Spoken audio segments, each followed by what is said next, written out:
भरपूर प्रयत्न केले, केसांसाठी तेल बदललं, शॅम्पू बदललं, तरीही केसांची गळती थांबत नाही. हेअर फॉल हा एक मोठा प्रश्न बनलेला आहे. पण माझ्या प्रिय सखींनो, तुम्ही हा अगर घरगुती उपाय करून बघितला तर तुम्हाला ह्याचा फायदा होणारच. चला मग आता हे तयार कसं करायची रेमेडी बघूया. सर्वप्रथम आपल्याला इथे लागणार आहे कांदा. मी इथे अर्धा कांदा घेतलेला आहे. बघू शकता हा लालवाला कांदा आहे. कांदा आपल्याला छानपैकी कट करून घ्यायचा आहे. त्याचा पुढचा मागचा भाग कट करून घ्यायचा आणि तो फेकून द्यायचा आणि नंतर आपल्याला कांदा इथे रफली कट करून घ्यायचा आहे. आता ह्याबरोबर आपल्याला आणखी काही घटक लागणार आहे, ज्यामुळे आज ही जी रेमेडी बनवणार आहे ती खूपच चांगली पॉवरफुल होईल. आता चला ते कोणते घटक आहेत ते बघूया. पण त्यासाठी आपल्याला इथे सर्वप्रथम पॅन लागणार आहे किंवा तुम्ही एखादं पातेलं किंवा छोटी कढाई घेऊ शकता. त्यामध्ये आपल्याला हे सगळे कांदा ट्रान्सफर करायचा आहे. त्याचबरोबर आपल्याला इथे वापर करायचा आहे मेथीचा. मेथीमध्ये प्रोटीनचं घटक असतं, जे आपल्या केसांना खूप स्ट्रॉंग बनवतं. त्याचबरोबर त्यांच्या मुळांना बळकट करतं. त्यामुळे आपली केस गळती बऱ्यापैकी थांबते. इथे 1 चमचा मी मेथीदाणा घेतलेला आहे. आता नंतर आपण इथे वापर करणार आहे करी लिव्हजचा. ह्याला कढीपत्तासुद्धा म्हणतात. बाजारामध्ये 5 रुपयाला मिळणारा हा कढीपत्ता हा एक प्रकारे बघितला तर आपल्या केसांसाठी वरदान आहे. नॅचरल टोनर आहे. ह्यामध्ये अँटीऑक्सिडंट, फॅटी ॲसिड असतात, ज्यामुळे आपली केसांची मुळे स्ट्रॉंग होतात, बळकट होतात, ज्यामुळे आपली केस वाढण्यासाठी आपल्याला खूप मदत होते. इथे 7-8 पानं मी कढीपत्त्याची घेतलेली आहे. आता तिन्ही इन्ग्रेडियंट्स घातलेले आहे. छानपैकी मिक्स करायचे आहे.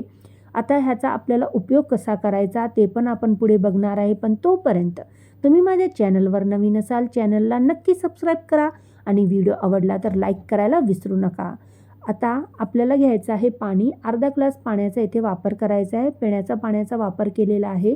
खारं पाणी, बोरचं पाणी अजिबात वापरू नका, कारण त्यामध्ये पहिल्यांदाच भरपूर केमिकल्स असतात. त्यामुळे त्याचा तुम्हाला जास्त फायदा होणार नाही. नेक्स्ट स्टेपसाठी आपण इथे किचनमध्ये आलेलो आहे. गॅसचा फ्लेम ऑन करायचा आणि आपण जे हे भांड्यामध्ये सगळं घालून ठेवलेलं होतं ना पाण्याबरोबर, ते आता इथे पाणी आपल्याला गरम करायला ठेवायचं आहे आणि ह्यामध्ये जे आपण घटक घातलेले आहेत ते छानपैकी शिजवत ठेवायचे आहेत. आता बघू शकता पाण्याला छानपैकी उकळी आलेली आहे. पाणी छानपैकी गरम होत आहे.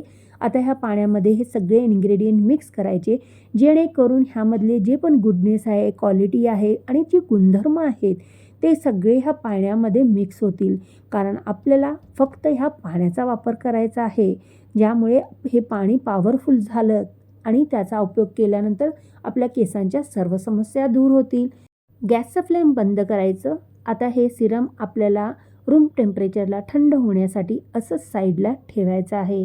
थोड्या वेळानंतर बघू शकता हे आता नॉर्मल थंड झालेलं आहे, पण थोडंसं अजून गरम आहे. पण तरीही आपण ह्याला गाळून घेऊया. इथे मी स्टीलची वाटी, स्टीलचं गाळण घेतलेलं आहे. आता हे पाणी आपल्याला गाळून घ्यायचं आहे. इथे आपल्याला ह्या फक्त पाण्याचा वापर करायचा आहे आणि ह्यामधले जे पण इन्ग्रेडियंट्स आहेत ते आता आपण साईडला ठेवायचे आहे. हवं असेल तर तुम्ही ह्या पाण्याचा असाच वापर करू शकता. पण तुमची केस खूप रफ ड्राय झालेली आहेत तर तुम्ही इथे ह्या विटॅमिन कॅप्सूलचा वापर करा.